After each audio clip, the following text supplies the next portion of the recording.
Guys, तो आज का हमारा टॉपिक है सर्विसेज ऑफ ऑपरेटिंग सिस्टम। तो पहले हम ये जान लेते हैं हमारा ऑपरेटिंग सिस्टम क्या क्या सर्विस प्रोवाइड करता है। पहले तो वो हमें प्रोवाइड करता है program execution, file system manipulation, input output operation, communications, resource allocation, accounting, security and protection, error detection. ये कुछ सर्विसेज है जो हमारा ऑपरेटिंग सिस्टम प्रोवाइड करता है। वैसे तो हमारा ऑपरेटिंग सिस्टम बहुत सारी सर्विस प्रोवाइड करता है, बट ये सफिशिएंट है। हमारे कॉलेज एग्जाम, यूनिवर्सिटी एग्जाम्स में ये इतनी सर्विस लिख के आ जाओगे तो ये बहुत है, सफिशिएंट, मोर देन सफिशिएंट है, एक भी नंबर नहीं कटेगा। चलो फिर अब हम इनको डिटेल में पढ़ लेते हैं। पहले प्रोग्राम एग्जीक्यूशन, नाम से ही पता चल रहा है प्रोग्राम एग्जीक्यूट करने के लिए हमारा ऑपरेटिंग सिस्टम सर्विस प्रोवाइड करता है। जैसे कि हमारे प्रोसेस को लोड करना मेमोरी में और उसके बाद उसको प्रोसेसर प्रोवाइड करना रन करने के लिए, और अगर कोई एरर आ जाता है तो उसको इंडिकेट करना। अब एग्जीक्यूट करना चाहे वो नॉर्मली करे चाहे अब नॉर्मली करे, अगर अब नॉर्मली कर रहा है तो हमें इंडिकेट कर देगा कि ये एरर आ चुका है। तो वही हमने लिखा है, the system must be able to load the program into memory and to run it and indicate error.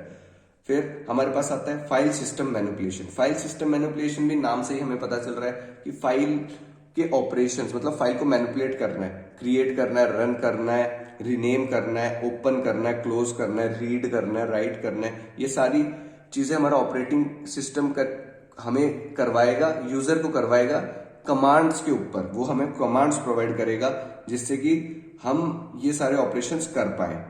तो यही हमने लिखा है, user can directly create, delete, rename, copy etcetera files by using the appropriate commands as specified by operating system.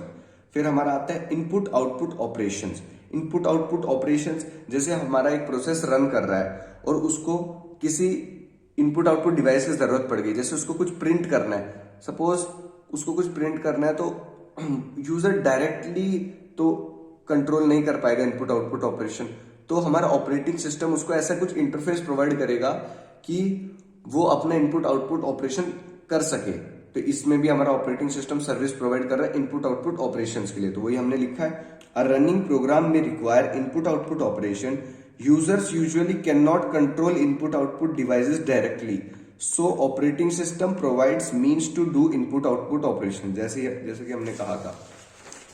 हमारी next service है communication. नाम से ही पता चल रहा है कम्युनिकेशन, जैसे एक दूसरे से बात करने के लिए। वही है, हमारा ऑपरेटिंग सिस्टम एक शेयर्ड मेमोरी प्रोवाइड करेगा जिससे हमारे दो प्रोसेस एक दूसरे से कम्युनिकेट कर पाए। और नहीं तो मैसेज पासिंग, ये एक ऐसा प्रोसेस है जिसमें हम इंफॉर्मेशन या डाटा को पैकेट्स में तोड़ देते हैं और उसके बाद एक पैकेट को दूसरे प्रोसेस से दूसरे प्रोसेस तक मूव किया जाता है कि दोनों एक दूसरे से कम्युनिकेट कर पाए। वही हमने लिखा हुआ है, operating system implements the communications between processes विया शेयर्ड मेमोरी और by means of message passing in which packets of information is moved between processes.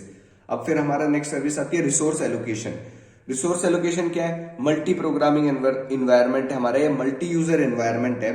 तो हमारा ऑपरेटिंग सिस्टम है डिसाइड करेगा कि किस प्रोसेस को कौन सा रिसोर्स कितनी देर के लिए और कब मिलेगा। ये सारा काम हमारा ऑपरेटिंग सिस्टम ही देखता है। तो वही हमने लिखा है, इन मल्टी प्रोसेसिंग और multi programming environment operating system decides which process will get the resource when and for how much time. हमारी नेक्स्ट सर्विस आती है अकाउंटिंग। अकाउंटिंग में क्या होता है, हमें कभी कभी ट्रैक करना होता है कि हमारा कौन सा यूजर कितनी देर के लिए और कौन सा कंप्यूटर रिसोर्स यूज कर रहा है। तो वो सारी डिटेल्स हमें ऑपरेटिंग सिस्टम प्रोवाइड करता है। जैसे कि हमने लिखा हुआ है, sometimes we want to keep track of which users use how much and what kind of computer resources, operating system provides all details. हमारी नेक्स्ट सर्विस है security and protection. Operating system हमें log in, log off commands, ऐसे बहुत सारी commands होती है वो provide करता है, जिससे कि अगर एक यूजर लॉग इन करना चाहता है हमारे कंप्यूटर में तो लॉग इन कमांड से लॉग इन करेगा। अगर उसने पासवर्ड रखा हुआ है तो वो पासवर्ड दबाएगा। अगर वो ऑथराइज्ड यूजर है तो वो लॉग इन कर जाएगा, अगर अनऑथराइज्ड यूजर है तो नहीं कर पाएगा। और लॉग ऑफ कमांड से लॉग आउट कर सकता है। जैसे अगर हमारे दूसरे यूजर को लॉग इन करना है तो एक यूजर पहले लॉग आउट करेगा, देन दूसरा यूजर लॉग इन करेगा। वही हमने लिखा हुआ है, for security log in and log off commands are used in multi user environment for logging into और logging out of the system. ये सर्विस हमारा ऑपरेटिंग सिस्टम प्रोवाइड करता है। अब हमारी सर्विस आ जाती है एरर डिटेक्शन।